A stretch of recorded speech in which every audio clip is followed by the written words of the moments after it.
हारिला भारत जितिला श्रीलंका। दीर्घ 20 वर्ष पर चंपियन है श्रीलंका। भारत को 8 विकेट्रे परास्त कर महिला एशिया कप जितिला श्रीलंका। श्रीलंकार दाम्बुलाहारे रविवार खेला जाउथिबा महिला एशिया कप्रे भारत को 8 विकेट्रे परास्त कर चंपियन होइछि श्रीलंका।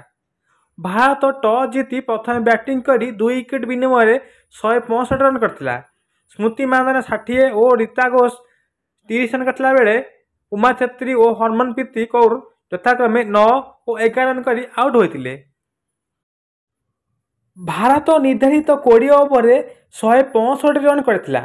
श्रीलंका आगे 166 रन टार्गेट रखिथिला।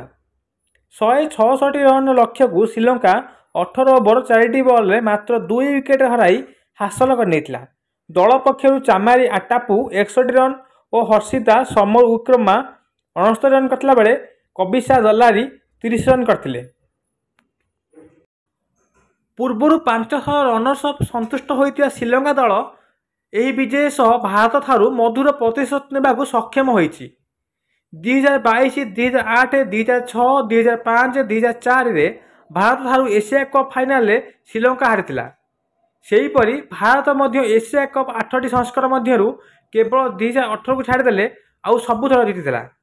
आउ एई थर मध्य दल अष्टम थर पर चंपियन हेबे बोली आशा करथिला, किंतु चामिरा आटापुरा टीम भारतीय टीम रो सबु आशा पानी रे पकई दिछथि।